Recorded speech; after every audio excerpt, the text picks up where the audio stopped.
우리 왕이십니다. 마음을 다해서 우리 주님을 찬양합시다.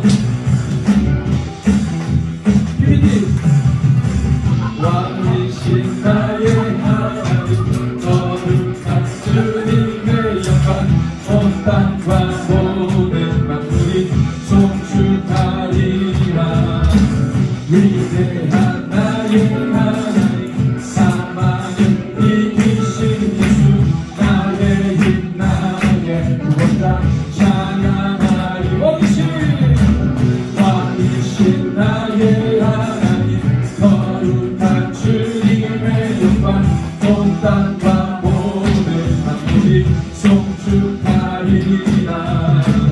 위대한 나의 하나님 사망을 이기신 예수 나의 힘 나의 구원자 찬양하리라. 만왕의 왕 소리 높여 찬양 경배하라.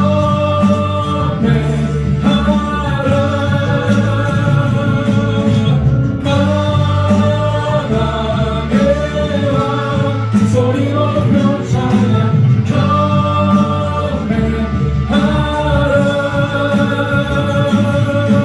여호와 우리 구원자 은혜와 자비 영원히 전쟁에 능하신 예수 누구도 비길 수 없네. 영원한 주님의 나라 보좌에 계신 어린 자 온 세상 모든 민족이 주 앞에 영원히 경배해.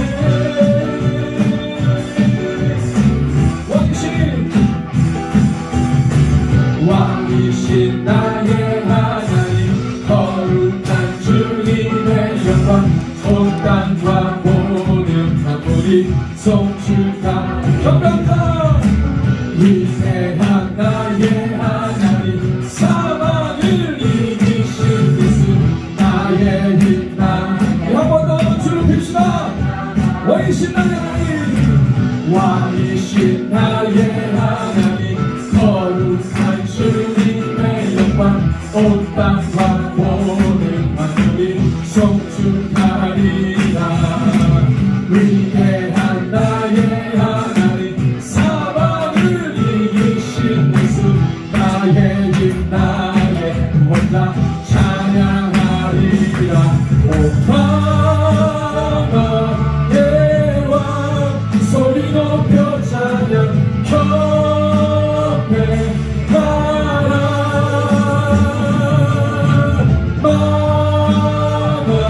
만왕의 왕 소리 높여 찬양 경배하라.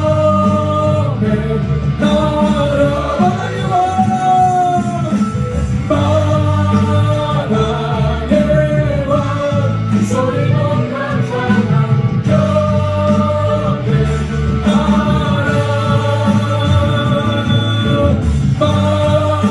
만왕의 왕 소리 높여 찬양 경배하라. 영원한 우리 구원자 은혜와 자비 영원히 전쟁에 능하신 예수 누구도 비길 수 없네.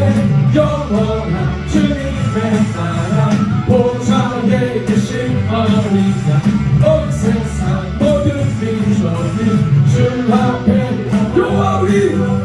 여호와 우리 구원자 은혜와 자비 영원히 전쟁에 능하신 예수 누구도 비길 수 없는 영원한 주님의 나라 보좌에 계신 어린 양 온 세상 모든 민족이 주 앞에 영원히 경배해.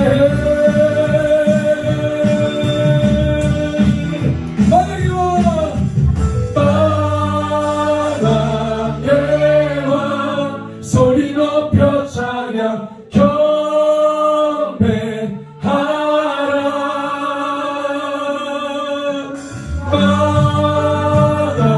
만왕의 왕 소리 높여 찬양 경배하라. 주님 찬양하라.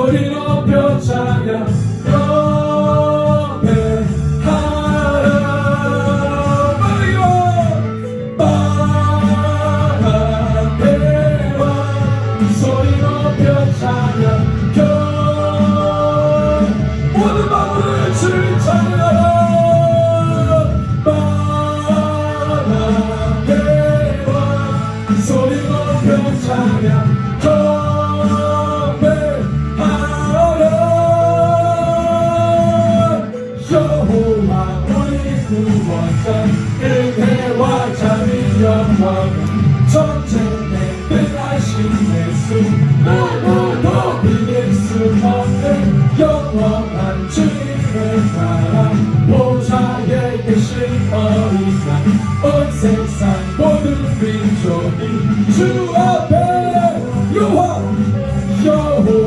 우리 구원자 은혜와 자비 영광의 전쟁에 능하신 예수 누구도 비길 수 없는 영원한 주님의 나라 보좌에 계신 어린 양 온 세상 모든 여러분도 주를 찬양합니다. 여호와 우리 구원자 은혜와 자비 영광의 전쟁에 능하신 예수 누구도 이길 수 없는 영원한 주님의 나라 보좌에 계신 어린 양 온 세상 모든 민족이 주 앞에 영원히 경배해 주 앞에 영원히 경배해 주 앞에 영원히 경배해 우리 하나님 찬양합니다. 아멘. 아멘. 함께 기도하겠습니다.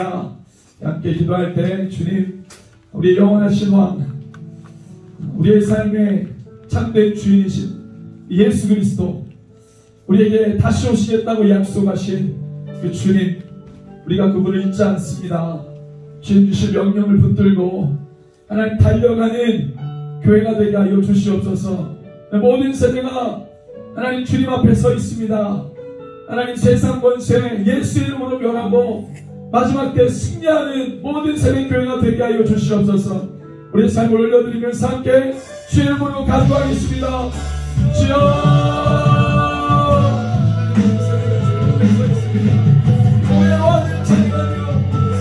대신 주님을 바라보며 아버님 그 뒤를 따르는 거룩한 우리들이 되게 하여 주시옵소서. 우리의 왕이십니다. 우리의 참된 주인이십니다. 모든 만물이 우리 왕 되신 주님을 찬양할 것입니다. 우리의 마음과 우리의 생각과 우리의 삶의 모든 걸 들어 우리 왕 되신 주님을 경배합니다. 오시옵소서. 찬송하시옵소서. 임하시옵소서. 우리의 모든 즐거움을 우리에게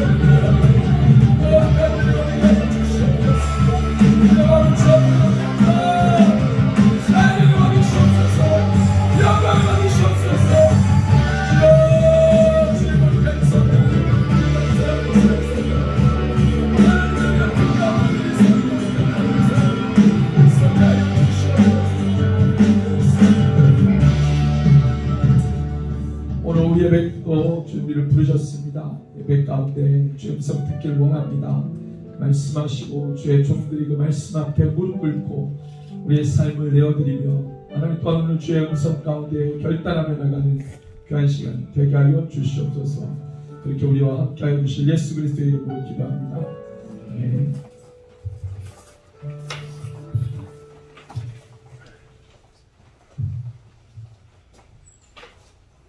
네, 오늘은 저희가 이제 주일마다 로마서를 하잖아요. 그 로마서를 이제 계속 보기 때문에 사실 이제 우리 지금 신학, 교단 신학 그런 부분들 좀 여러분들이 기본적으로 알고 있으셔야 될 것 같아서 한 2주를 준비를 했는데 이제 드린 프린터물을 잘 보시면서 또 이제 PPT를 잘 보시면서 잘 따라오시면은 좀 도움이 되지 않을까 싶습니다. 그리고 어느 정도는 이런 교단마다 이런 분위기가 있고 또 종교개혁에 칼빈이라는 사람 자주 들었는데 도대체 그 사람이 뭘 말했냐, 그리고 지금의 교회들은 그 사람이 어떤 것을 따라가고 있으며 또 반대하는 사람들은 왜 그런지 대략적으로 깊이는 아니더라도 여러분들이 이제 관심이 있어하는 수준에서 조금 전달을 하려고 합니다. 자, 여러분들이 종교개혁이 1517년에 루터에 의해서 이제 시작이 됐어요. 루터는 그 당시에 이제 사제들이 쭉 있는데, 특별히 이제 루터는 신학자였으니까요. 학교에서 비텐베르크라고 하는 아주 조용한 시골 동네에 있는 신학교에서 신학생들을 이제 가르치는 지방대학교 교수죠. 사제이면서 카톨릭 교수인데 그때 당시에 이제 여러분들 잘 아시겠지만 이 로마 카톨릭이 이 제도와 법을 가지고 엄청난 횡포를 많이 저질렀어요. 그러면 이제 아무리 양심에 화인 맞은 사제라도 이건 진짜 아니지 않냐 생각하는 사람이 있죠. 근데 이제 그런 사람들이 생각만 가지고 있었고 그거를 어떻게 드러낸다든지 하는 순간 카톨릭 그 무시무시한 칼날 앞에 뭐 주도세도 모르게 어떻게 될지 모르니까 이건 좀 아니지 않냐라는 생각은 가지고 있으면서도 표현하기는 좀 어려웠어요. 근데 이제 그게 시발점이 된 게 여러분들 면죄부라는 사건 아시죠? 예, 베드로 성당을 증축하는 그 공사를 하는데 아주 뭐 카톨릭이 사치와 아주 심했죠. 그 부패함이 말도 못해요. 그래서 사실 유럽 전 지역에 주교들이 다 가 있잖아요. 그들이 주교가 뭐 하는 거냐면 가서 감시하는 거예요. 감시. 예, 감시. 그래서 이 왕이 교황의 말을 잘 순종하고 교황에 서서 국가를 통치하는지를 사실 감시하는 사람이죠. 그래서 영국의 군주들은 주교를 되게 불편하게 생각했어요. 물론 이제 독실한 카톨릭 신자, 뭐 스페인 국왕 같으면은 전통적으로 스페인 자기네들이 카톨릭 호위무사다 뭐 이런 생각하고 있었기 때문에 대부분 이제 스페인 같은 나라들은 그렇지 않지만 조금 주교에 대해서 부담스럽게 여겨요. 우리가 하는 일을 아니 뭐 카톨릭 신자라고 다 잘하겠어요. 그때 당시 이제 기독교 국가잖아요. 유럽 어느 나라를 하든지. 그래도 사람이 죄가 있으니까 연약하잖아요. 그래서 왕이 자기 뭐 마음대로 좀 하고 싶고 그러고 싶은데 주교가 늘 시퍼렇게 두고 있으니까 또 그렇게는 못하고 아주 불편한 모습도 있었죠. 그러니까 그렇게 이제 교황의 권위가 세상 권력 위에 있으니까 왕들이 군주들이 좀 힘들어하죠. 그런 어떤 무소불위의 힘을 가지고 세금을 뜯어가는 거죠. 세금. 그래서 막대한 세금을 뜯어가니까 너무 싫어했어요. 게다가 그 당시에 유럽의 국가들이 다 가난했습니다. 대부분 이 왕들이 별로 돈이 없었어요. 그때 당시에 막 그 돈이 많았던 사람들 뭐냐면 상인들이죠. 상인들. 돈 장사하고 이런 상인들이 돈이 많았죠. 근데 이 사람들 신분이 낮기 때문에 귀족들이 모이는 모임에 돈이 많다 하더라도 들어올 수가 없어요. 근데 그 당시에는 돈이 많은 신분이 낮은 사람들이 신분 상승을 위해서 돈으로 돈 많은 귀족들 그 그룹에 많이 끼려고 노력을 했죠. 하여튼 뭐 그때 당시에 유럽이 막 그랬습니다. 근데 이제 뭐 그렇게 부패하고 뭐 엉망진창이고 뭐 사회가 제 기능을 못하고 국가는 가난하고 교황은 맨날 돈 뜯어가고 그러고 있는데 베드로 성당 개축한다고 더 뜯어가는 거죠. 근데 이제 안 거쳐 잘 좀 반항하는 국왕들도 있고 급기야 교리에 다 손을 대기 시작합니다. 그때 당시 어떤 교리가 있었냐면 사람이 죄를 짓잖아요. 가톨릭은 죄를 지으면 그 사람이 누구에게 와요? 보통 우리가 죄를 지으면 누구에게 갑니까? 저에게 오지 않잖아요. 주님하고 해결하지. 그죠? 기도하고. 그 당시에는 그게 아니고 주님하고 해결하면 그 사람 마녀가 되는 거예요. 누구에게 와야 되는 거예요? 사제에게 오는 거죠. 신분. 가서 뭐예요? 고해성사라는 거 들어보셨죠? 제가 이런 죄를 지었습니다. 제가 뭐 주성이가 빵을 먹고 있는데 제가 뺏어 먹었습니다. 제가 이걸 회개합니다. 그러면 사제가 형제여 어떻게 그런 나쁜 짓을 했습니까? 예수님의 이름으로 네 죄를 사한다. 누가 사해요? 누가 사해요? 사제가 사합니다. 사제. 그러니까 죄를 사하는 능력이 교황으로부터 사제, 이 성직자들에게 있다는 게 불문율처럼 그때 당시에 그랬어요. 그러면 이제 거기서 보속교리라는 게 있는데 이게 뭐냐면 당신의 죄가 지금 사해졌어요. 그러면 어쨌든 그 죄를 지었기 때문에 행위로 대가를 지불해야 돼요. 그걸 보속교리라고 합니다. 그래서 형제 그래도 죄가 사해졌지만 죄에 대한 책임은 져야 되니까 화장실 청소 10시간 하는 거죠. 그래서 성당에 와서 화장실 10시간씩 청소하라고 이렇게 하는 거예요. 뭐예요? 그 벌에 대한 대가를 지불하도록 하는 거예요.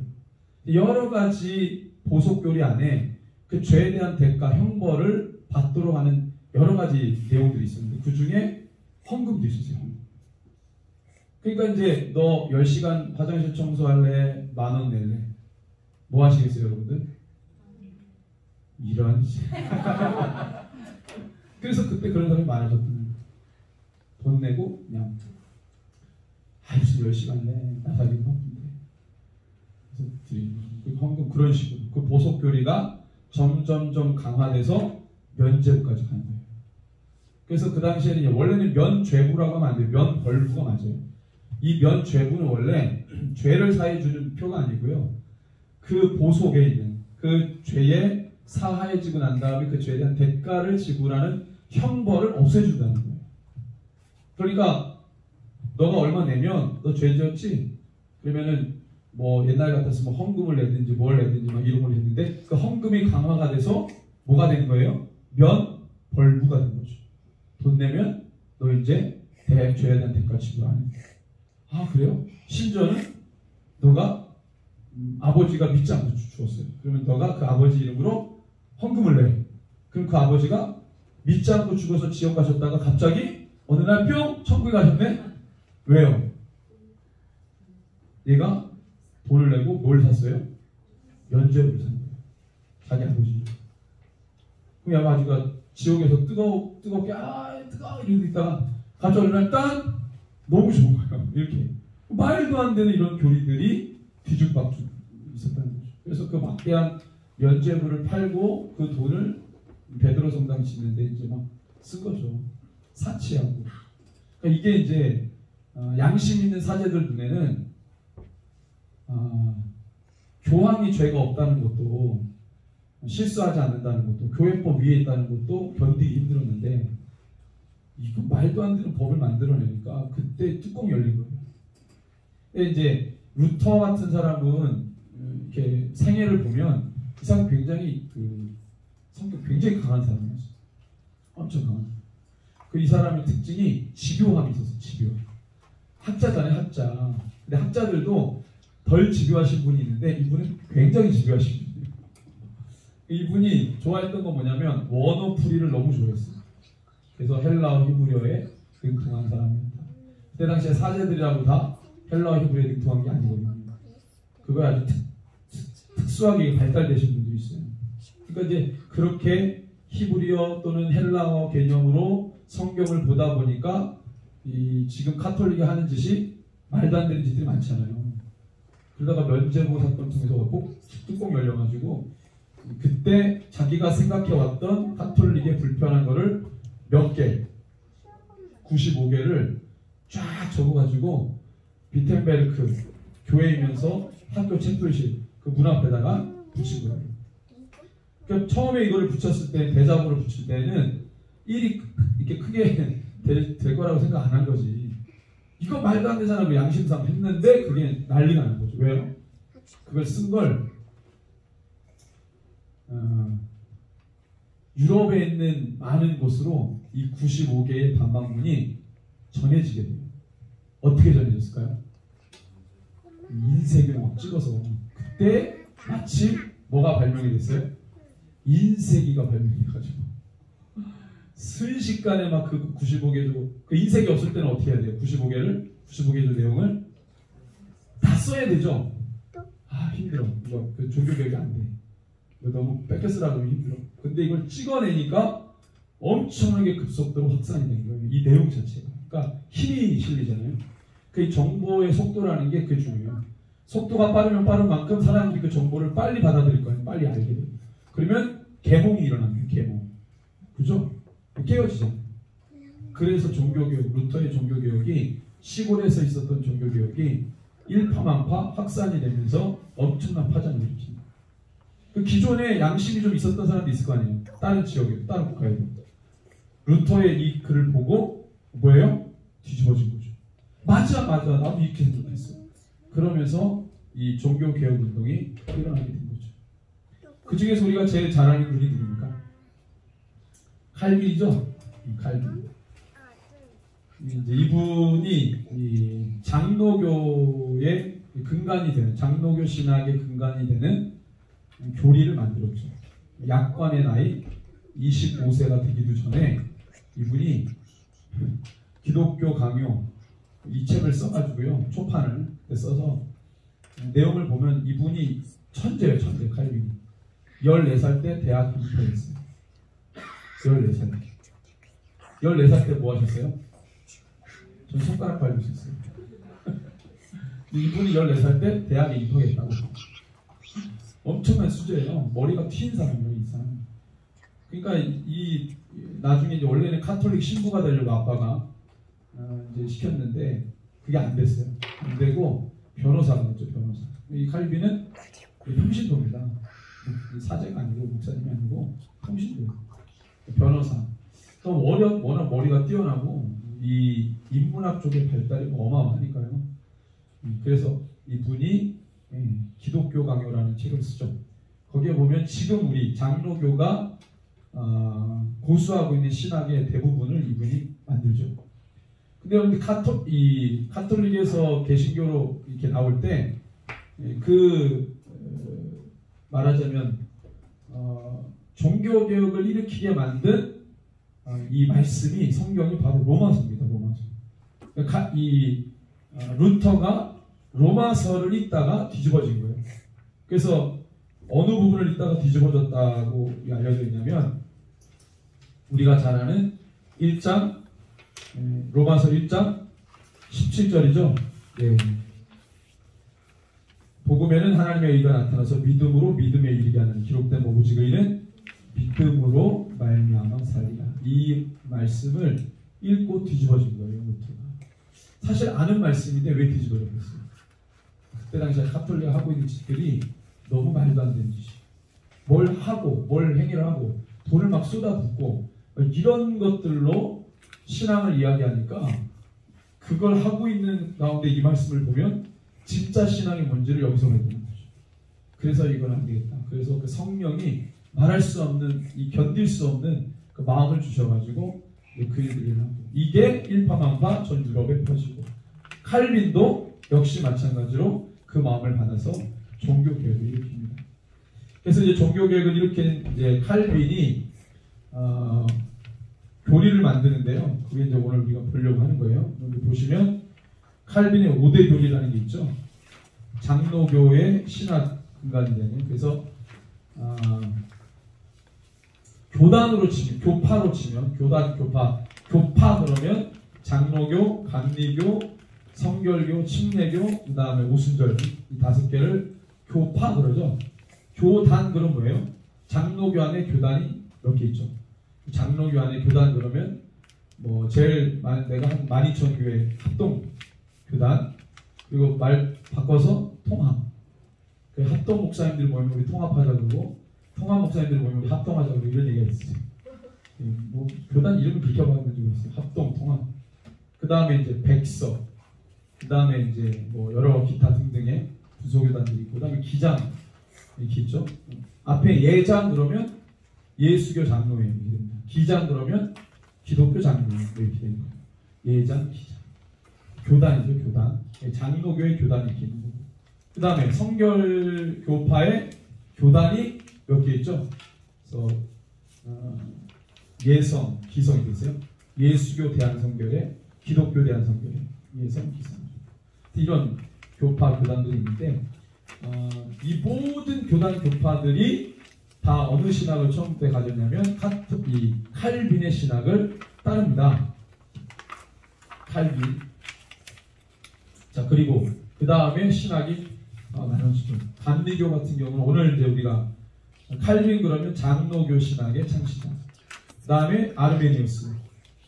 아르메니우스는 감리교 신학의 창시자. 뭐 이렇게 우리가 이야기할 수 있어요. 그래서 칼빈, 아르메니우스. 그래서 이 칼빈과 아르메니우스가 어떻게 다른지를 우리가 좀 볼 건데, 이 아르메니우스는 칼빈보다 후대 사람이죠. 칼빈의 제자가 베자라는 사람인데 그 배자 교수의 학생이 아르메니우스였어요. 아르메니우스도 원래 칼빈주의자였습니다. 근데 칼빈주의자였던 아르메니우스가 이제 카톨릭 신자하고 논쟁하는데 이제 준비하다가 자기가 깊이 더 연구해 보니까 조금 이상한 점들이 있어서 나중에 이 칼빈주의에서 빠져나오게 되는 일이 되어버리죠. 그래서 이제 칼빈주의와 아르메니우스주의가 이제 나뉘어지게 되는 사건이 일어나고, 그래서 이제 이 칼빈주의자들이 아르메니우스주의자들을 대항해서 만든 신조가 있어요. 신조. 신경이죠. 신경 또는 신조라고 하는데, 신조 그러면 여러분들 제일 유명한 신조가 뭐가 있을까요? 신경, 신조, 신경 똑같은 말인데, 신경 제일 유명한 신경. 사도신경이죠. 사도신경. 그런 신경, 신조. 크리드라고 하는데, 이 크리드가 몇 개 있어요. 신경, 신조가 몇 개 있는데 그 중에 사도신경이 제일 유명하고요. 그 다음에 유명한 게 도르트 신조라는 도르트 신조. 이거는 칼빈주의자들이 아르메니우스주의자들 때문에 만든 신조예요. 신앙 고백을 하나 더 만든 거예요. 왜? 아르메니우스주의자들이 너무 활개를 치니까 니네들 틀렸어. 이게 진짜야라고 신조를 만든 거예요. 그 도르트 신조가 되게 중요합니다. 어쨌든 이 칼빈의 5대 교리, 핵심 5대 교리는 장로교 교인이라면 어느 정도는 알고 있어야 된다. 그리고 이 칼빈의 5대 교리를 지금 모든 장로교가 따라가고 있느냐? 절대 그렇지 않다. 그래서 왜 뭐가 좀 틀리냐? 그리고 한국 장로교는 도대체 어떤 교리를 따르고 있느냐? 이런 거를 여러분들이 실체를 파악하고, 그 다음에 칼빈주의자의 대척점에 섰던 아르메니우스주의자들은 도대체 어떤 말을 했길래 이단으로 물렸냐? 그리고 진짜 이단 맞냐? 그거를 여러분 한번 점검해보는 시간입니다. 그래서 제가 볼 때는 평소에 이게 다 하고 나면 여기에 이단이 몇 분 계실 거예요. 이단이 뭐야, 내가 알고 있었던 거랑 다르네? 칼빈도 내가 알고 있었던 거랑 다르네? 어떤 목사님이 잘못 알려주신 거죠. 정통 칼빈주의자는 한국에 없습니다. 그게 결론이에요. 정통 칼빈주의자는 없어요. 다 섞였습니다. 혼합되어 있어요.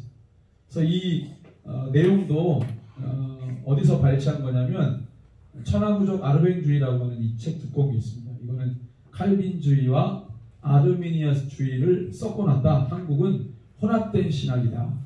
어떤 장로교도 순복음이라 할지라도 감리교라 할지라도 침례교, 성결교, 장로교 다 섞여있다. 그래서 이제 그거를 고발하는 논문인데 책으로 나왔어요. 그거를 제가 아주 심플하게 정리했는데 내용이 이렇게 많죠. 내용이 워낙 많은 내용입니다.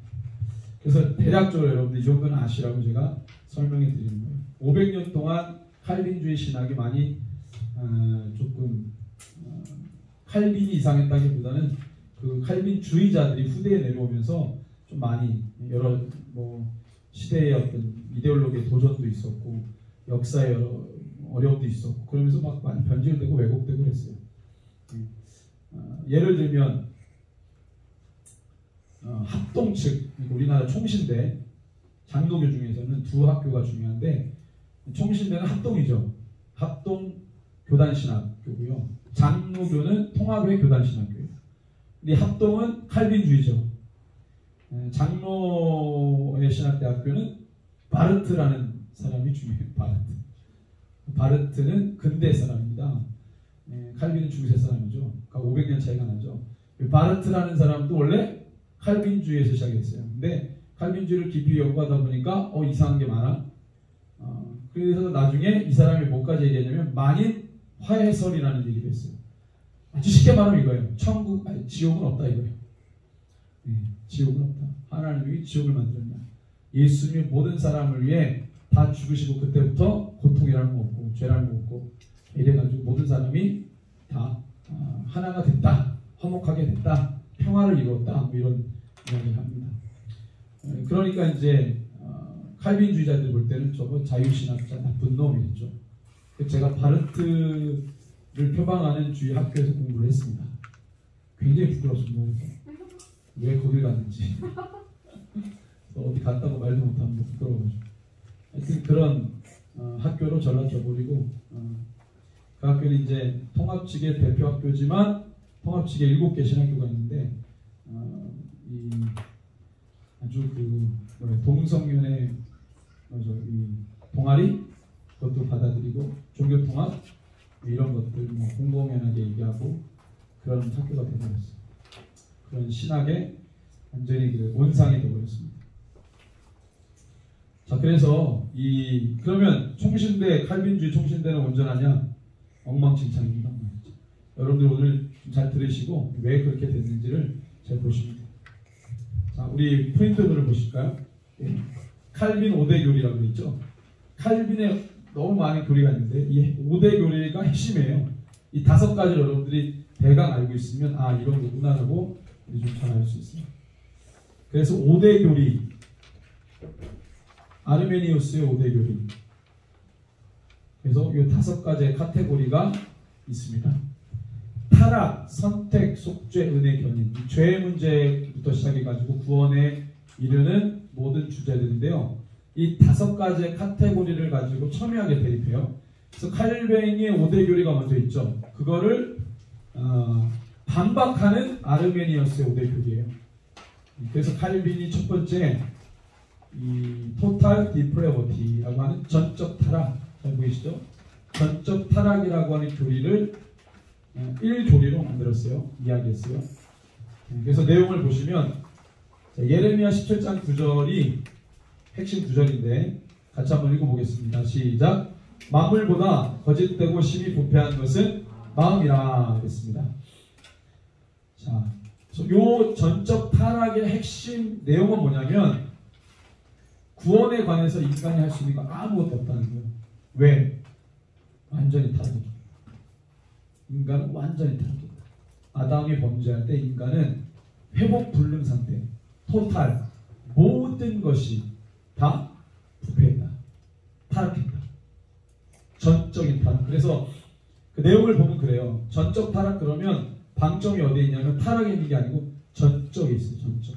토탈. 완전하게 빈틈없이 타락했다. 여지가 없다. 절대 여지가 없다. 타협점이 없어요. 칼빈의 제1교리인 전적 타락. 근데 이게 중요한 게 내용을 보시면 알겠지만 이 칼빈의 5대 교리의 첫 번째 이 전적 타락은요. 저 1번을 박아놓고 나머지 내용이 저기서부터 계속 도출해 내용입니다. 그래서 전적 타락을 인정하면 나머지 건 자동적으로 인정할 수밖에 없어요. 받아들일 수밖에 없어요. 그래서 전적 타락. 근데 이제 전적인 타락에 대해서는 그때 당시에 카톨릭 신자나 아르메니아스주의자들도 인정을 해요. 맞다. 타락했지 우리가. 근데 다른 점이 뭐냐면 칼빈의 이 전적 타락은 회복 불능인 거고 아르메니아스주의자들은요. 타락했는데 하나님이 아담을 용서해 줬지 않냐. 가죽옷을 지어 입혔잖아요.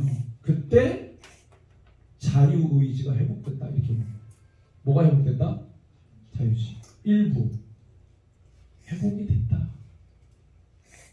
그렇게 아르메니우스주의자들이 얘기해요. 칼빈은요. 헛소리 하지 마. 다 타락했어. 아무것도 못해. 모든 의지가 다 타락했어. 여지가 없어. 아르메니우스는 아니다. 그때 회복이 어느 정도 됐다. 이렇게 얘기하는 거죠. 그래서 그 칼빈주의자들은요. 사람이 전적으로 타락했기 때문에 인간 의지로 주님을 믿을 수가 있다 없다? 없다. 또는 인간의 어떠한 노력으로도 하나님을 느낄 수 있다 없다? 없다. 찾아갈 수 없다? 느낄 수 없다? 의식할 수 없다. 아르메니우스주의는요.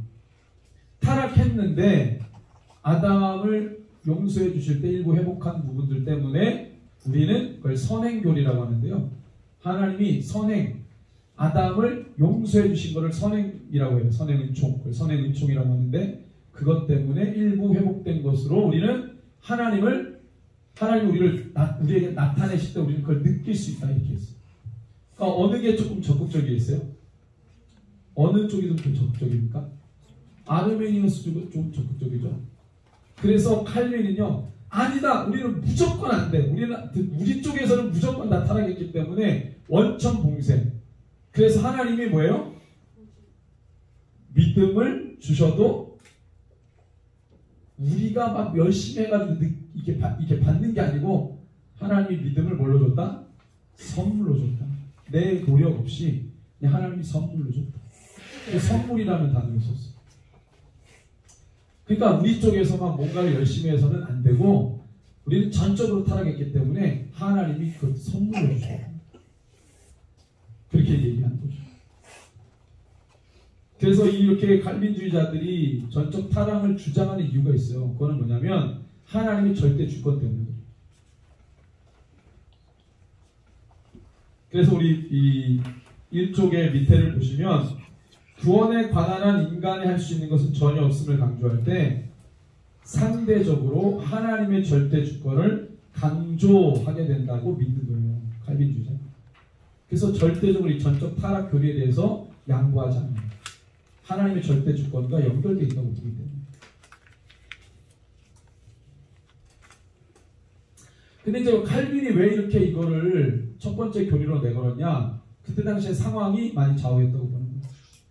아까 제가 그랬죠? 죄를 사하는 그 권한이 누구에게 있다고 했어요?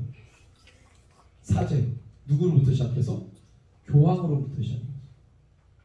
불문율처럼 얘기했어요. 그래서 누가 죄를 졌어. 마음이 너무 신나네. 이거 가만히 놔두면 내가 우울증 걸려서 죽을 것 같아. 그 옆에 신앙 좋으신 분이 와가지고 내가 너를 위해서 기도할게. 내가 너의 죄를 위해서 하나님께 용서해달라고 기도할게. 예수님의 이름으로 너의 죄가 사해주리라 이렇게 기도할게 라고 하는 순간 그 사람은 뭐가 되는 거예요? 마녀 되는 거예요. 마녀. 죄를 지었으면 누구한테 가야 되는 거예요? 사제한테 가야죠. 왜 옆집에 신앙 좋은 분한테 그거를 기도를 받는 거예요. 그러니까 그거는 마녀로 몰려가지고 죽는 거예요. 꼭 사제한테 가야 돼요. 사제. 그 죄를 사하는 권세가 교황으로부터 사제까지 이게 너무 파다하게 있으니까 칼빈의 눈에 저거는 아니다 이런 거죠. 원래는 너의 죄가 있어요. 그러면 교회를 통해서 그 죄가 사하도록 주님이 기도하라고 했죠. 누구의 죄든지 너가 사하도록 기도하면 사해질 것이요. 근데 이 말씀을 나중에 특정 집단에게만 있는 힘으로 권한으로 바뀌어버린 거예요. 그게 누구예요? 교황으로부터 사제. 다른 사람은 안 됩니다. 그래서 이런 어떤 이 죄를 사할 수 있는 권한이 실제로 행사되고 있기 때문에 칼빈은 절대로 인간의 어떠한 의지로도 이거 안 된다. 그건 안 된다. 이렇게 단호하게 얘기하는 거죠. 그래서 이제 아르메니우스는 반면에 전적 타락을 반박하기 위해서 뭘 얘기해요? 이걸 얘기하는 거죠. 자연적 눈. 로마서 3장 23절이죠. 같이 한번 읽어봅니다. 뒷면이 있어요. 앞뒷면으로 되어 있습니다. 뒷면 이쪽에 시작. 모든 사람의 죄를 범하였으며 하나님의 영광에 이르지 못하였더니 그랬어요. 자, 인간이 전적으로 타락했다 이걸 인정했다고 그랬어요. 그래서 하나님의 은혜에 반응할 수 있는 믿음의 능력이 회복이 됐다. 뭘로? 아담을 용서하신 하나님의 선행으로, 선행 은총이라고 했죠. 선행으로 회복되었다. 그러니까 그때 회복된 자유의지로 우리는 하나님을 느낄 수 있고 그렇게 얘기하는 거죠. 그래서 아르메니우스주의자들은 믿음은 인간 자신의 행위라고 주장해요. 내가 믿는 거다. 내가 믿는 거다. 누가 믿게 해주는 게 아니고 믿도록 하는 게 아니고 내가 믿는 거다. 믿음의 주체를 자기 자신으로 봤어요. 왜? 하나님이 아담을 용서해줬고 그때 자유의지가 회복됐기 때문에 내 자유의지로 내가 하나님을 믿으려면 믿는 거고 믿지 않으면 믿지 않는 거다. 그 행위 주체를 자기라고 본 거죠. 그래서 만일 믿음의 주체가 하나님이다. 하나님이 다 했다. 뭐 구원도 하고 믿음도 주고 다 했다. 그러면 이걸 뭐라고 표현했냐면 하나님이 자작극 아니에요. 하나님이 다 했다. 내가 한 건 아무것도 없잖아요. 그렇게 이제 아르메니우스주의자들이 판단한 거죠. 그래서 이제 아르메니우스주의도 그 주의자들도 인정하는 전적 타락은 어떻게 되냐면 아담을 용서해 주셨을 때 어느 정도 자유의지가 회복되었다고 판단해서 자유의지를 우리가 발휘할 수 있다. 예. 그래서 이제 아담의 원죄로 인해서 모든 인간이 전적으로 타락했지만 가죽옷의 용서를 통해서 자유의지가 회복이 됐고 그 이후부터는 그 원죄를 활용해서 자기 의지로 범죄를 저지르면 지옥 가는 겁니다. 그 책입니다. 이렇게 이제 아르메니우스주의자들이 얘기를 하는 것이죠. 그러니까 회복된 자유의지를 원죄를 활용해서 또 자범죄를 지으면 그 사람은 그 자범죄 때문에 지옥 간다. 이렇게 보는 거죠. 그러니까 굉장히 죄에 관해서도 적극적이에요. 아르메니우스주의. 칼빈은 절대 안 된다. 다 주님이 줘야 하는 거고 내가 할 수 있는 건 아무것도 없다. 아르메니우스주의는 아니다. 내가 할 수 있는 게 있다. 이렇게 이제 나뉘어지는 거죠. 두 번째는 뭐냐면 칼빈의 전적인 타락 교리를 얘기했으니까 그 다음에 나오는 게 자연적으로 나오는 게 뭐냐면 무조건적 선택이에요. 이 무조건적 선택이라는 말은 잘 보셔야 돼요. 여기서 이제 예정 교리가 나오는데요. 내용을 보면 이거예요. 구원은 인간의 선택이 아니라 하나님의 선택으로 가능하다는 거예요. 누구의 선택으로 가능하다? 하나님의 선택으로 가능하다. 하나님의 선택은 무조건적인데 이게 무슨 얘기냐면 자, 여러분들이 평소에 생각하는 거랑 똑같은지 아니면 다른지 보세요. 하나님이 만세전에 구원받을 자를 이제 즉 말하면 택자라고 합니다. 택자. 구원받을 자, 택자를 예정하셨다. 그리고 상대적으로 구원받을 자를 예정하셨다면 누구도 예정하셨겠어요? 구원받지 못한 자도 예정하신 거죠. 비택자. 그래서 신학적으로 이렇게 얘기해요. 칼빈의 무조건적 선택은 하나님은 만세전에 구원받을 자와 구원받지 못할 자를 이미 예정하셨다. 미리 정하셨다. 구원받을 자, 택자, 구원받지 못할 자, 비택자를 예정하셨다. 구원받을 자를 예정하셨다는 말을 많이 들으셨죠? 구원받지 않을 사람도 결정해줬어. 구원받을 자를 결정했다는 것은 상대적으로 뭘 또 의미해요? 구원받지 않을 자도 결정했다는 거죠. 예정했다는 거죠. 그래서 이거를 좀 어려운 말로 이중 예정이라고 합니다. 근데 우리가 이중 예정이라는 것까지는 잘 인지를 못했어요. 앞에 것만 알았지. 왜? 목사님들 설교를 할 때 앞에 것만 얘기를 하니까. 우리는 만세전에 구원받기로 주님이 결정하셨습니다. 그럼 뭐라 그래요? 사람들이? 아멘! 나는 어제 나쁜 짓도 했는데 나는 어제 누구도 미워했고 모두 빼앗고 내 마음대로 다 했는데 오늘 교회 오니까 목사님이 나도 구원받는다. 이미 다 결정됐다. 당신 여기 예배당에 와 있으니까 당신 구원받았소. 와 할렐루야. 아멘. 주님의 사랑이 놀랐습니다. 여기 앉아있는 거죠. 이중예정. 그러면 생각해보는 거죠. 구원받을 자가 결정됐다. 할렐루야. 구원받지 않을 자도 결정된다.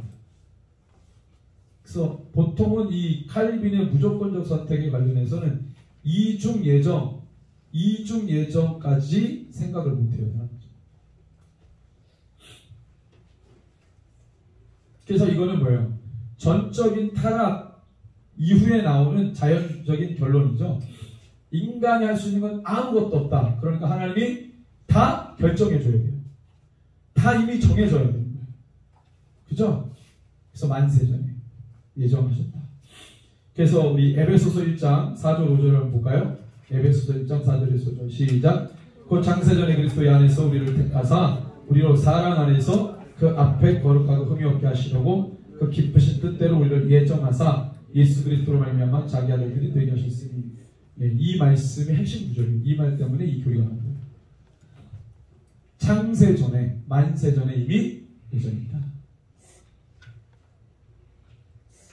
자, 그래서 예정 미리 결정하셨다는 거죠. 자, 그래서 미리 결정했기 때문에 뒤따라 나오는 게 뭐냐면 미리 결정하셔서 미리 하신다. 그걸 좀 어려운 말로 예정, 예지 이렇게 얘기해요. 예정, 예지. 미리 결정하셨기 때문에 그래서 미리 하신다. 구원받을 자를 만세전에 미리 결정, 예정하셨기 때문에 아신다는 거죠.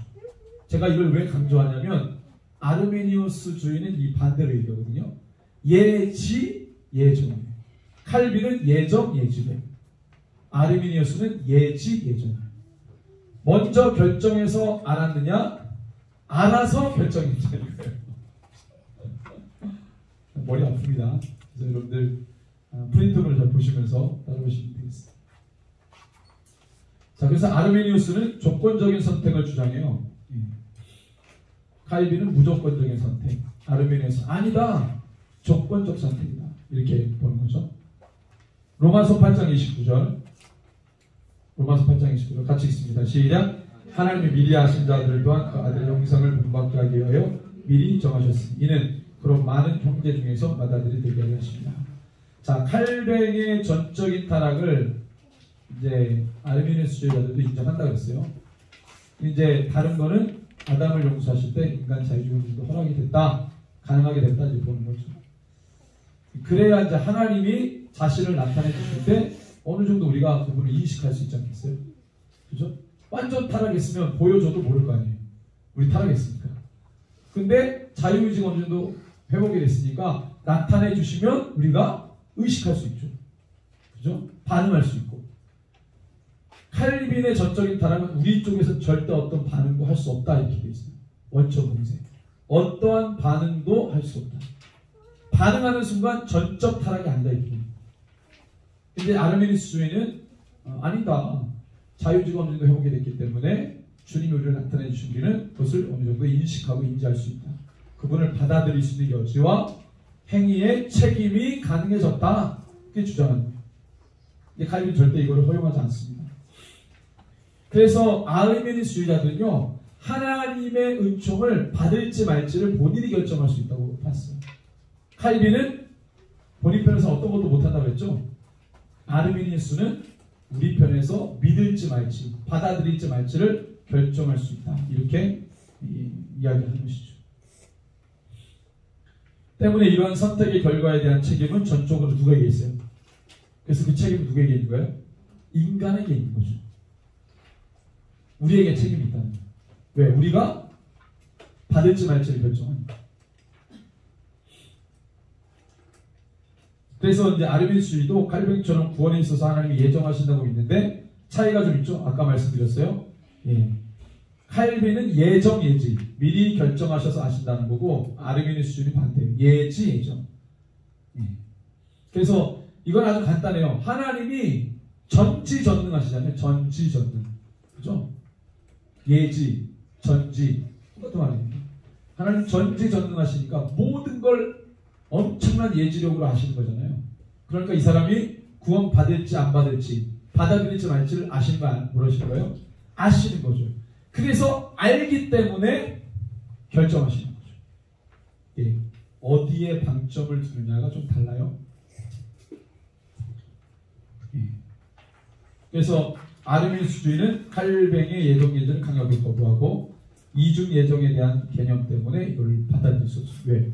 구원 받을 자도 결정되고 받지 않을 자도 결정됐다는 말에 아르메니우스주의는 이중 예정을 정말로 싫어요. 복음적이지 않다고까지 얘기해요. 그래서 구원받을 자하고 택자를 미리 정하셨음과 동시에 상대적으로 구원받지 않을 자고 비택자도 미리 정하셨다는 것을 거부한다.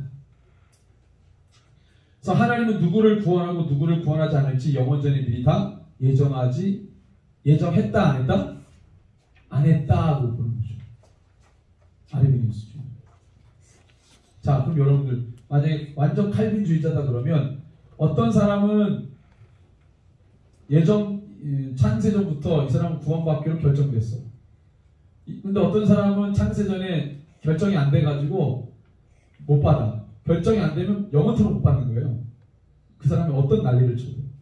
근데 우리가 그걸 여기 앉아있는 우리가 알 수 있어요, 몰라요? 모르죠? 이 사람 만세전에 기록되는지. 아닌지 어떻게 알아? 울고불고 짜도 하나님 난리를 쳐도 결정되지 않았으면 이 사람은 구원 못 받는 거예요. 그리고 자기에게 책임도 없어. 왜? 하나님이 다 하시는 거니까. 이게 칼빈주의입니다. 아르메니아주의는 자유주의대로 내가 믿으면 믿는 거고 안 믿으면 안 믿는다. 그래서 책임은 나에게 있는 거죠. 안 믿으면 책임이 나에게 있다. 그리고 하나님은 다 아시지만, 그죠? 하나님은 누가 구원받을지 안 받을지 아시죠? 그죠? 다 아시고 그렇기 때문에 이게 결정이 된다. 이렇게 되는 거죠. 그리고 이제 은총을 받을지 말지는 전적으로 자신에게 선택이다. 자, 세 번째, 제한 속죄인데, 그러니까 이제 뭐예요? 칼빈의 무조건적 선택, 택자와 비택자가 결정됐다. 그래서 속죄에 관련해서 예수님에 대한 얘기가 나오는데, 이 제한 속죄는 왜 제한 속죄냐? 그러면 예수님의 보혈이 누구를 위해서 흘린 거예요? 구원받을 자 결정된, 이미 만세전에 결정된 구원받을 자를 위해서만 흘렸냐? 아니면 구원받지 않기로 결정된 자까지도 예수님의 보혈을 흘렸냐? 칼빈은 누구를 위해서만 흘렸다는 거예요? 구원받기로 결정된 자를 위해서만 흘렸다는 거죠. 그래서 제한 속죄라고 교리를 부릅니다. 얘기합니다. 그럼 아르미니스 주의는 뭐라고 하겠어요? 아니다. 보편 속죄다. 무슨 그런 말이 있냐? 이건 성경적이지 않다. 복음적이지 않다. 예수님은 모든 사람을 위해 피를 흘렸다.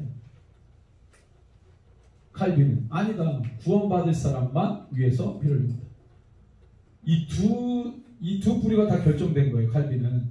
그래서 예수님의 보혈을 흘린 거는 십자가 사건은 결정된, 구원받기로 결정된, 미리 결정된 이들을 위해서만 보혈을 흘렸다. 아르미니스 아니다. 모든 사람을 흘린 거다. 이렇게 얘기하는 거죠. 그래서 우리 4쪽에 보면은 보편 속죄를 주장한다고 이야기를 하죠. 그래서 모든 사람이 진리를 아는 데 이르기를 원하신다. 디모데전서 2장 4절. 이걸 굉장히 주장합니다. 예수 그리스도의 속죄의 피는 모든 사람을 위한 것이어야 한다고 주장하죠. 하나님 모든 사람이 구원받기를 원하시고 예수님은 모든 사람들을 위하여 피 흘리신 것이 맞다. 보편 속죄를 얘기해요. 여러분들은 어떤 입장이십니까? 제한 속죄 입장이십니까? 보편 속죄 입장이십니까? 우리는 보통 뭐라고 많이 얘기하죠? 예수님 모든 사람을 위해 피를 흘렸다 이렇게 얘기하죠. 칼빈주의자는 그렇게 얘기합니다. 그러니까 자기가 한국에서 난 칼빈주의자다. 그 사람 잘 한번 살펴봐야 돼요. 설교 때 뭐라고 얘기하는지. 혹시라도 주님은 모든 사람을 위해 피를 이 말 하는 순간 그 사람은 사입이에요. 사입이. 그냥 칼빈주의자라고 하지 말아. 그냥 예수님 사랑하는 사람이라고 말해. 본인이 칼빈주의자라고 말해놓고 뭐 엉뚱한 얘기하는 사람 아니에요. 칼빈주의를 정말 깊이 듣고 공부해보면 이게 뭐지? 이래서. 그래서 우리나라 그 선교단체들 있잖아요. 선교단체를 보면은요, 제한속죄 말하는 선교단체 아무도 없어요. 다 아르메니우스주의의 보편속죄예요. 선교단체는 100%다. 교회도 보면 목사님들이 어느 교단을 신학에서 공부했든지 설교할 때는, 목회할 때는 보편속죄론을 가지고 목회하지 제한속죄론을 가지고 목회하는 사람은 없어요. 그런데 자기가 칼빈주의자예요. 칼빈 너무 사랑하는데 칼빈이 부담스러워하겠다. 천국에서 칼빈이 잘 모르고 막 하는 얘기죠.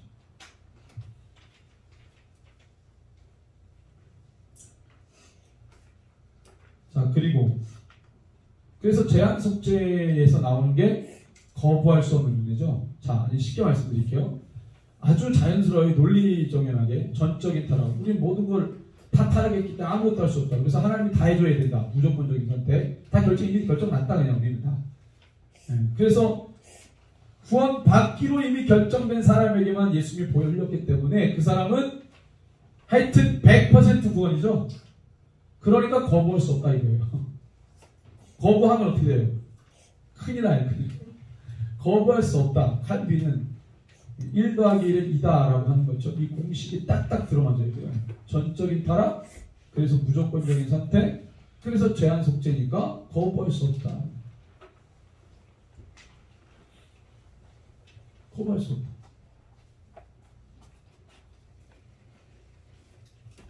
그래서 우리 사도행전 16장 14절 우리 4쪽에 보면 두아디라시에 있는 자세국감 장사로서 하나님의 손을 루디아라는 여자가 말을 듣고 있을 때 주께서 그 마음을 열어 바울의 말을 따르게 하시니라. 누가 열었어요? 마음을? 루디아가 열었어요? 누가 열었어요? 주님이 열었습니다. 연 주체가 누구예요?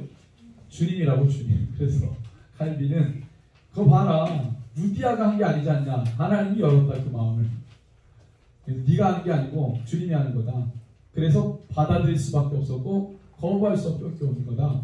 그러니까 루디아는 만세전에 구원받기로 결정된 사람이 아니에요. 결정된 사람이죠. 예수님은 루디아, 구원받기로 결정된 루디아를 위해서 예수님 피를 흘리셨다. 그러니까 루디아는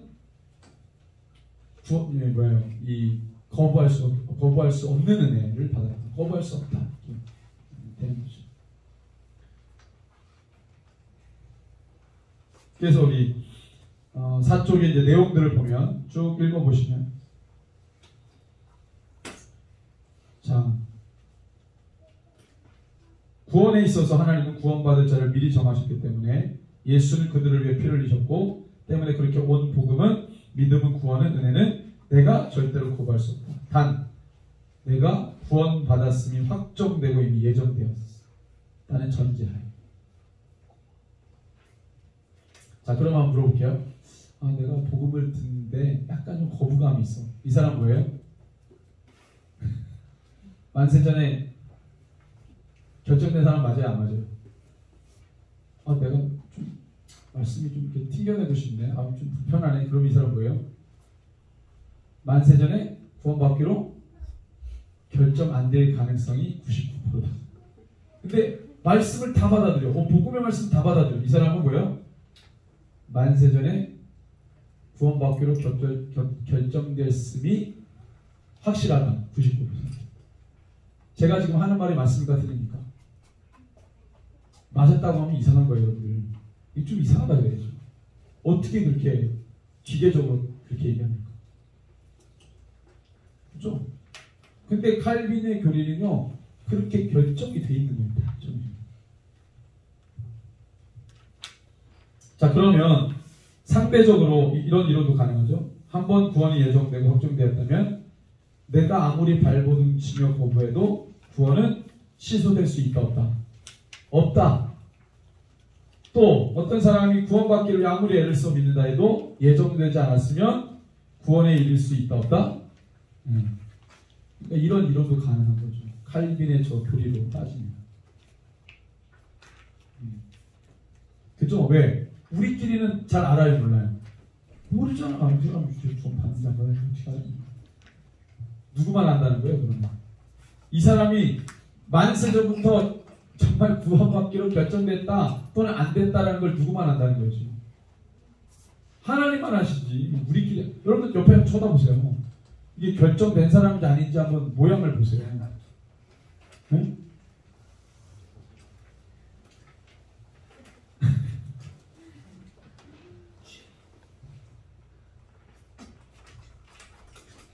자, 그래서 아르미니우스는 저항할 수 있다. Resistible grace. 저항할 수 있는. 그러니까 내가 안 받아, 이게 자유의지가 있기 때문에 거부할 수 있다. 이게 거부할 수 있다. 거부할 수 있다. 계시록 3장 20절이 인용 구절이에요. 같이 한번 읽습니다. 볼지어다 내가 문 밖에 서서 두드리노니 누구든지 내 음성 듣고 문을 열면 내가 그에게 들어가 그와 더불어 먹고 여기서 말하는 거예요. 문을 누가 열어요? 주님이 열어요? 내가 열어요? 내가 열죠. 주님은 두드리기만 하시고 강제적으로 문을 얘가 왜 안 열지? 발로 차고 문을 막 뜯어내고 강제적으로 하실 분이 아니다. 예수님은 밖에서 우리를 부르시고 두드리시고. 그러니까 문을 여는 건 누구예요? 내가 여는 거죠. 이렇게 아르메니우스주의자들이 얘기하는 거죠. 그래서 이제 자발주의라는 게 있어요. 자발주의. 내가 스스로 하는 거. 내가 하나님의 은혜를 거부할 수도 있고 받아들일 수도 있다. 그래서 우리가 전도할 때 이거 많이 써먹죠? 주님을 영접하시겠습니까? 칼빈주의라면 자기가 칼빈주의자다. 그럼 이런 말 쓰도 돼야 돼요? 안 되죠. 근데 자기가 칼빈주의자가 해놓고 교인들 전도훈련 시키는데 왜 이 얘기만 하고 있어? 말도 안 되는 거죠. 통합주의가 또 목사님. 자기는 바르트 공부해놓고 맨날 칼빈이니. 그러니까 이 통합측 목사님들 이게 제 설명 좀 들어보세요. 분명히 바르트는 칼빈 안 좋아했거든요. 바르트 공부했는데 설교를 칼빈적으로 해요. 통합측. 본인이 무슨 공부했는지도 몰라요. 주님을 영접하시겠습니까? 영접기도 이런 거. 칼빈주의자는 영접기도 시키고 말이 안 되는 거죠. 왜 영접기도? 본인이 왜 영접기도 시켜? 이 사람 만세전에 구원받기로 결정했는데. 이거는 아르미니우스주의자들이 하는 거죠. 만약에 하게 되면. 왜? 자유의지가 있으니까. 지금 이 사람이 믿기로 누가 결정하는 거예요? 내가 결정하는 거예요. 그러니까 영접기도 하는 거죠. 자, 이제 가장 중요한 거. 그래서 거부할 수 없는 은혜. 그 다음에 마지막 교리가 뭐냐면 성도의 견인입니다. 이게 바로 논란이 많은 한 번 구원은 영원한 거예요. 결정판이죠. 그러니까 전적인 타락으로 시작해서 쭉쭉쭉 오면 이 사람은 완전 다 타락했고 그래서 하나님이 결정에 다 해줘야 돼. 처음부터 그게 다 해줘야 돼. 이 사람이 자기 스스로 뭔가 할 수 있는 건 아무것도 없어. 하나님이 다 결정했고 이를 위해 피를 흘렸고 그래서 얘는 거부할 수 없고 그러니까 얘는 무조건 어디 간다? 구원. 그래서 칼빈의 성도의 견인은 뭐냐? 핵심은 한 번 구원은 절대 취소되지 않는다. 이런 설교 많이 들어보셨죠? 네. 그래서 구원의 확신 교리가 이래서 성도의 견인 이 카테고리에서 만들어진 겁니다. 자, 아르메니우스는요 조건적 견인을 얘기해요. 빌립보서 2장 12절 한번 읽어봅니다. 시작. 그러므로 나의 사랑하는 자들아 너희가 나 있을 때뿐 아니라 더욱 지금 나 없을 때에도 항상 복종하여 두렵고 떨림으로 너희 구원을 이루라. 두렵고 떨림으로 뭘 이루라? 너희 구원을 이루라. 자, 신자는 인내로 자신의 구원을 이루어가야 합니다. 하나님 그러한 신자를 붙드시죠. 그래서 아르메니우스주의는요 구원의 영원한 안정을 보장하지 않아요. 그래서 어떻게까지 얘기하냐면 이 성도의 견인, 칼빈의 성도의 견인을 비성서적이라고 얘기합니다. 아르메니우스주의. 왜냐하면 여러분들 우리가 예수 믿다가 배교할 수 있어요, 없어요? 있죠. 히브리서라는 이 말씀이나 여러 성경 곳곳에 배교에 대한 위험에 대해서 이야기하죠. 그래서 구원이라는 건 뭐냐? 과정이다, 과정. 아르메니우스주의자들 이렇게 얘기해요. 구원은 과정. 한 번 구원받았다고 영원한 안전이 보장이 되는 것은 아니다. 매일매일 자신의 구원을 이루어가야 된다. 이렇게 얘기하는 거죠. 그래서 이 사람이 이 구원받은 것 같은 신앙의 모습을 갖고 있었어요. 나중에 배교했어. 그럴 수 있죠. 그럼 이 사람은 뭐였다는 거예요?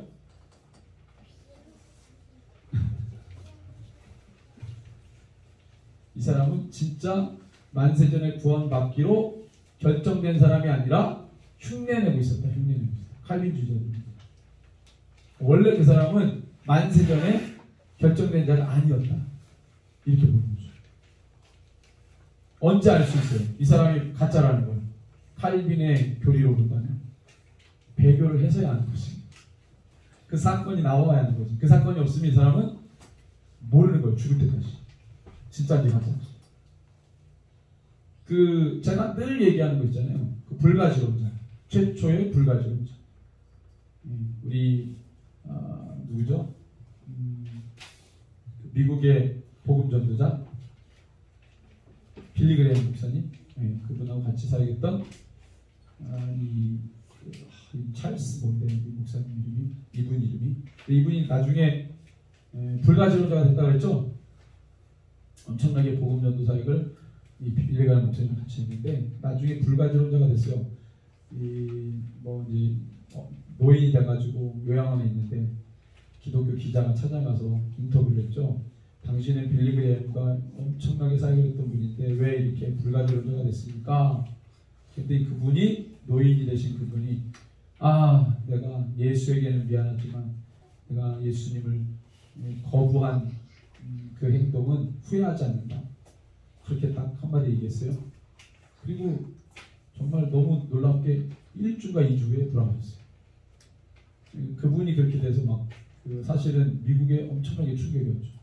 엄청난 복음 전도자인데 나중에 불가지론자. 불가지론자는 뭐예요? 무신론자는 신이 없다는 사람이고 불가지론자는 있는지 없는지 모르겠다는 거예요. 어떻게 무신론자보다 더 무서울 수 있죠? 있는지 없는지 모르겠다. 이런 배도 또는 배반, 믿음이 있노라 그러면서 나중에 뭐 이렇게 이런 일들이 많은데요.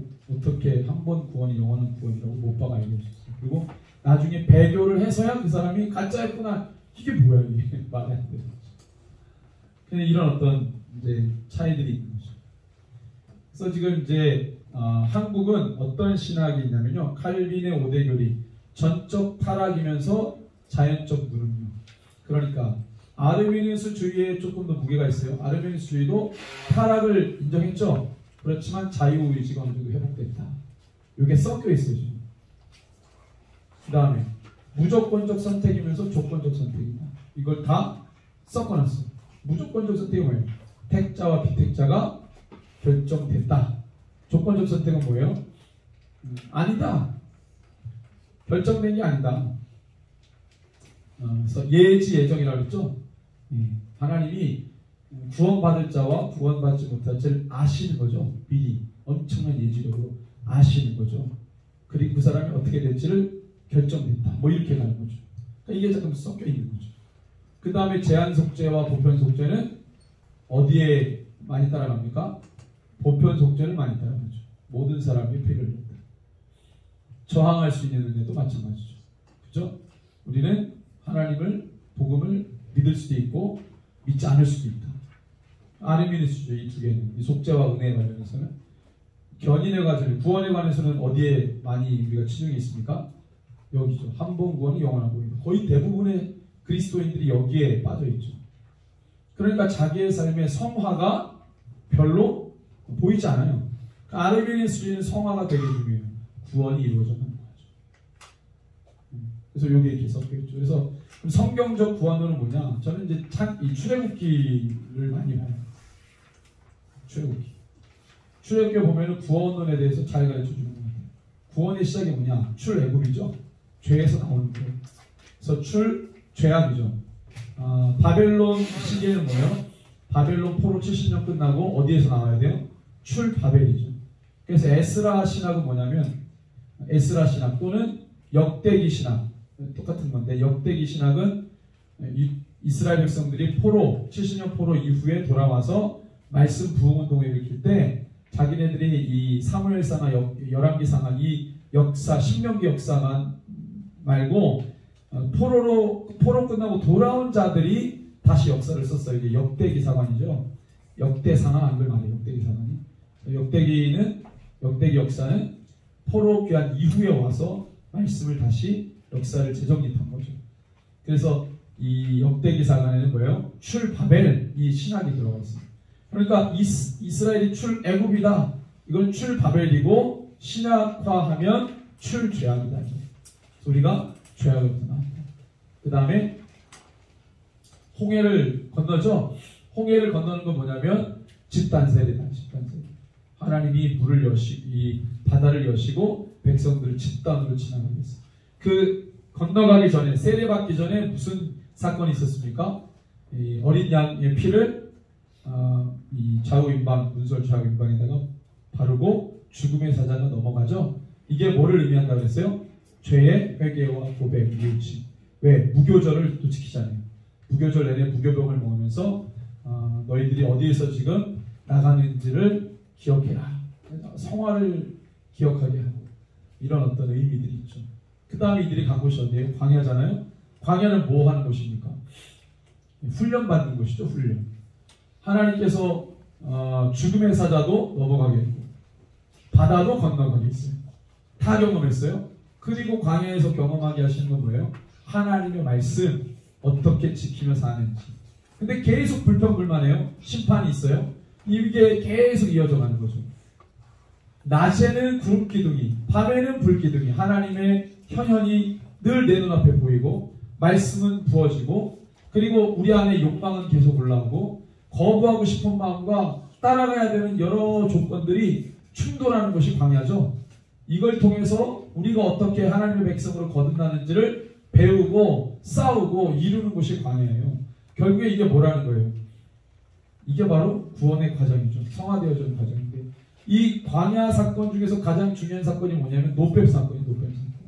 이 노뱀 사건에 대해서 요한복음 3장 14, 15, 16절이 얘기하죠. 하나님이 세상을 이처럼 사랑하사 독생자를 주셔서, 이 말 전에 14절 15절에 이 얘기를 해요. 이 얘기를. 그러니까 광야에서 예수님 사건, 광야 40년 동안에 예수님이 누구인지를 보여주는 사건은 노뱀 사건이에요. 그걸 이 사도 요한이 끄집어내서 요한복음에 기록하죠. 예수님 말씀하시고. 그러니까 광야의 삶, 이 광야의 삶이 얼마나 중요한 우리의 인생과 같은 인생이었죠. 그 다음에 이제 이 광야를 지나고 난 다음에 어디로 가요? 가나안 땅 들어가죠. 그 과정에서 길갈에서 집단 할례를 했습니다. 출애굽 2세대가 출애굽 중에 태어난 애들이 할례를 못 받았잖아요. 태어나면 바로 할례를 해야 되는데 광야의 삶에서 할례를 못 받았어요. 얘네들을 데리고 길갈에서 요단강 건너고 길갈에서 집단 할례 받는 거죠. 여리고성 코앞에서 길갈에서 집단 할례를 받는 겁니다. 언약을 새긴 거다. 말씀을, 하나님의 약속의 말씀을 몸에다 새긴 거예요. 자, 그러면 우리는 어디로 갑니까? 가나안 땅 들어가는 거죠. 하나님의 구원의 마침이죠. 그래서 이 사이클을 우리가 이제 가는 겁니다. 그래서 우리는 지금 어디에 있어요? 우리는 어디에 있습니까? 광야와 이 길갈에서의 집단 할례. 그죠? 우리가 지금 이거를 지나가고 있는 거죠. 그래서 이 모든 흐름을, 구원의 흐름을, 구원의 확신인 뭘로 살아야 된다? 믿음으로 살아야 된다. 그래서 이 믿음이 중요한 게, 일단 출애굽에서 나온 출애굽 1세대 중에 유일하게 2명만 이 믿음으로 가나안 땅 들어갔어요. 누굽니까? 여호수아와 갈렙이죠. 이 두 사람만 저 믿음, 하나님의 약속의 말씀을 믿고 결국 가나안에 들어간 사람들이 두 사람이에요. 이 사람들 뭘로 들어간 거예요? 다른 거 없어요. 싸움을 잘해서 들어간 것도 아니고, 지혜로워서 들어간 것도 아니고, 착해서 들어간 것도 아니고, 뭘로 들어간 거예요? 믿음으로 들어간 거예요. 하나님의 말씀, 약속의 말씀을 믿음으로. 어려움이 있지만 들어갈 수 있다. 그래서 우리는 이 믿음이 주님 오시는 그날까지, 시대의 마지막 또는 개인의 마지막, 내가 죽기 직전까지 이 믿음이 흔들리지 않으면 구원을 받습니다. 주님에 대한 사랑이 흔들리지 않으면 구원 받습니다. 주님 오시는 그날까지 내가 이 믿음이 흔들리지 않으면 구원 받는 거예요. 그래서 우리가 뭐 교리적으로, 신학적으로 한 번 구원은 영원한 구원이다. 아니죠. 절대 그거 아니에요. 제가 눈이 얘기하지만 한 번 구원은 영원한 구원. 예수 믿으면 구원한다. 말은 맞지만 예수 믿는다고 하는 그 안에 엄청난 많은 얘기가 들어가는 거고, 그래서 한 번 구원은 영원한 구원이다. 말 자체는 맞아요, 틀려요? 맞죠? 한 번 구원은 영원한 구원. 한 번 구원, 영원한 구원. 근데 그 말을 우리가 그대로 받아들이기에는 설명해야 될 것들이 많다. 그래서 결국에는 믿음으로 구원을 받는 것입니다. 그래서 이 흐름을, 구원의 확신, 믿음으로 살아갈 때 우리가 세상과 싸울 때 승리할 수 있다. 주님의 나라에 들어갈 수 있다는 거죠. 그래서 이 부분을 생각을 하시면서 로마서를 읽고 여러분들이 조금 더 구체적으로 알기를 원하신다면 관련 자료들이 뭐 많이 있죠. 책들도 있고. 근데 보시면서 정리를 해 가시면 좋을 것 같습니다. 개략적으로 말씀드렸습니다. 함께 기도하겠습니다. 주님,